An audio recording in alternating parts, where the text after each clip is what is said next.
Why late bloomers often build the strongest lives. Carl Jung. Intro. Have you ever felt like you're running out of time? Like everyone else received a map while you were left wandering through fog? Every year, the pressure grows heavier. A friend gets married. Someone younger launches a successful business. Another person achieves the milestone you've been chasing for years. And slowly, a painful question begins to haunt you. What is wrong with me? But what if nothing is wrong with you? What if your timeline isn't a mistake? What if the years you've spent feeling lost were never wasted at all? Carl Jung believed that some people are not late because they are slow. They are late because they are becoming. And the difference between those two ideas can change your entire life. Because what the modern world calls falling behind may actually be one of the most profound forms of psychological development, the trap of early success. Society worships early achievement. We celebrate prodigies, young entrepreneurs, teenage millionaires, people who seem to have everything figured out before 30. But Jung noticed something disturbing. Many of the people who succeed earliest eventually suffer the deepest crisis. Why? Because success can become a trap. Jung called this trap the persona. The persona is the version of ourselves that gains approval from the world. The good student, the perfect employee, the ideal partner, the successful professional. At first, the persona is useful. It helps us survive. It helps us belong. But over time, many people stop wearing the mask. They become the mask. Their entire identity becomes dependent on achievement, recognition, status, external validation, and eventually they wake up one day asking a terrifying question.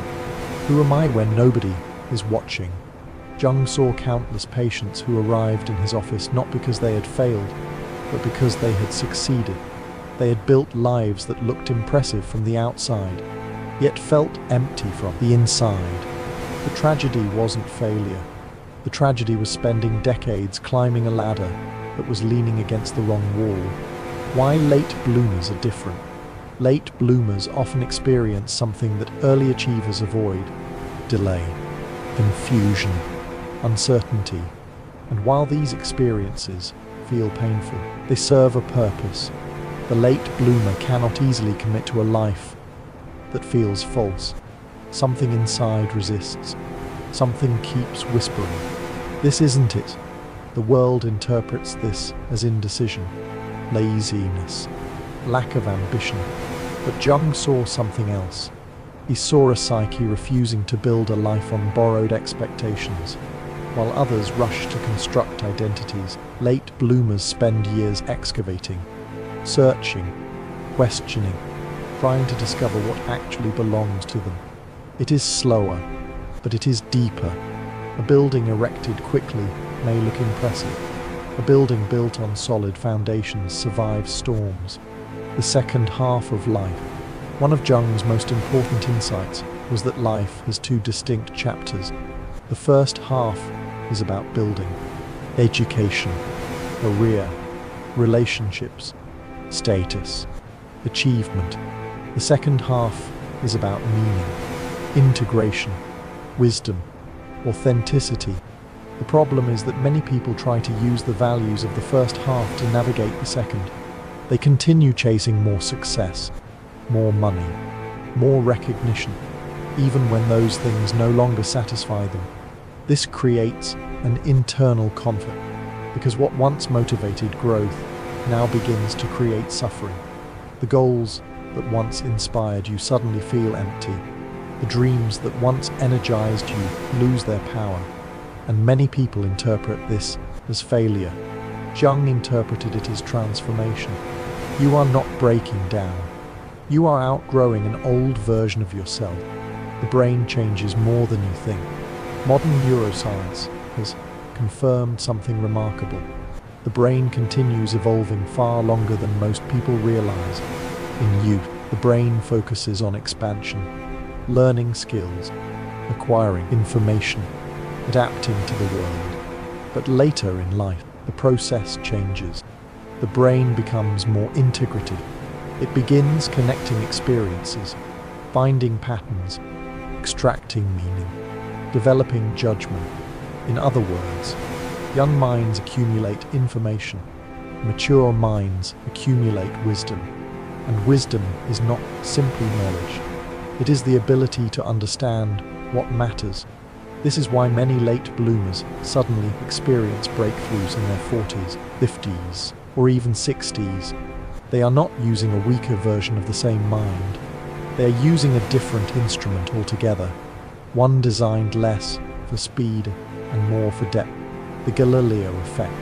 History is filled with people who looked unsuccessful for years. Galileo is one example. As a young man, he struggled academically. He lacked direction. He had no major accomplishments.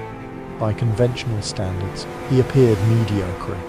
Yet beneath the surface, something extraordinary was developing.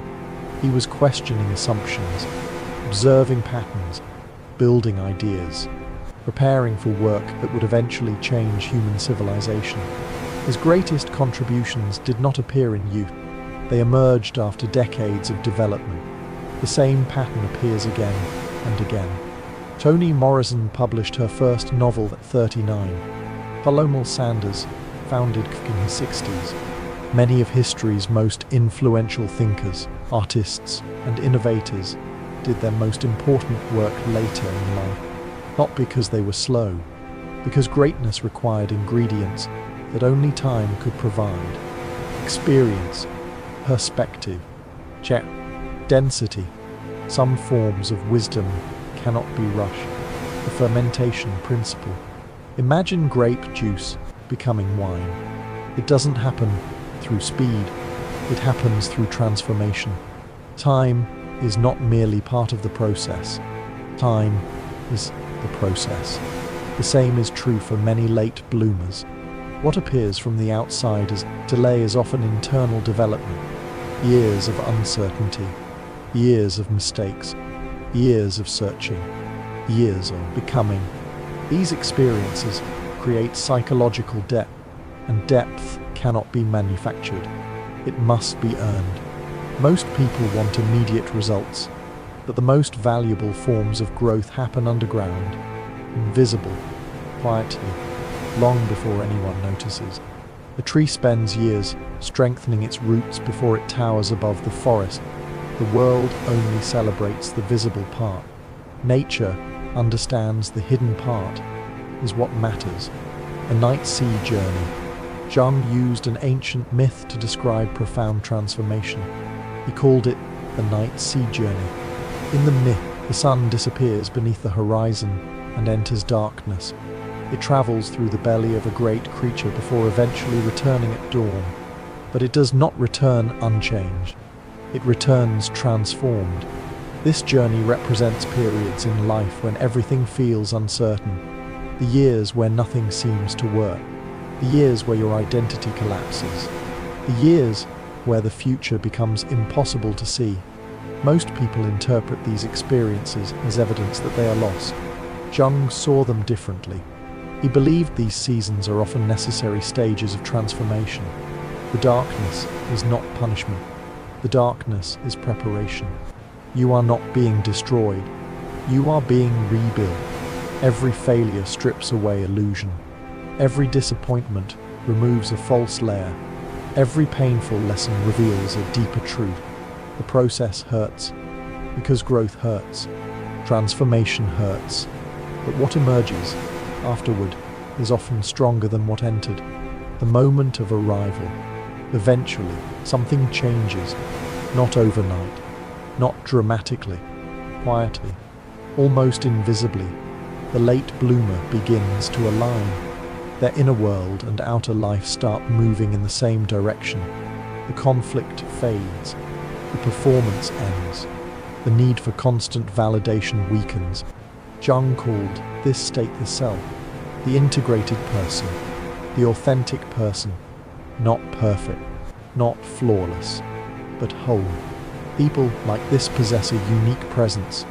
It isn't charisma, it isn't confidence, it is something deeper, a sense of groundedness, the feeling that they have survived enough uncertainty to trust themselves. Their confidence isn't loud because it doesn't need to be. It was earned in darkness, earned in silence, earned during years when nobody was watching, and that kind of confidence cannot be fake. Conclusion. Maybe you've spent years apologizing for your timeline. Maybe you've compared yourself to people who seemed ahead. Maybe you've convinced yourself that you missed your opportunity. But what if the delay was never the problem? What if the delay was the preparation? What if the years you spent feeling lost were actually shaping something deeper than success? Something stronger than achievement? Something more valuable than approval? Carl Jung believed the greatest privilege of a lifetime is becoming who you truly are. Not who society expects, not who your parents imagined, not who social media rewards, but who you are beneath every mask, beneath every performance, beneath every borrowed identity. And perhaps that journey takes longer for some people, not because they are broken, not because they are behind, but because they are building something real. So the next time that internal clock tells you that you're late, ask yourself one question. What if I am not behind? What if I am simply becoming? Because the strongest trees often grow the slowest, and the deepest lives are rarely built in a hurry.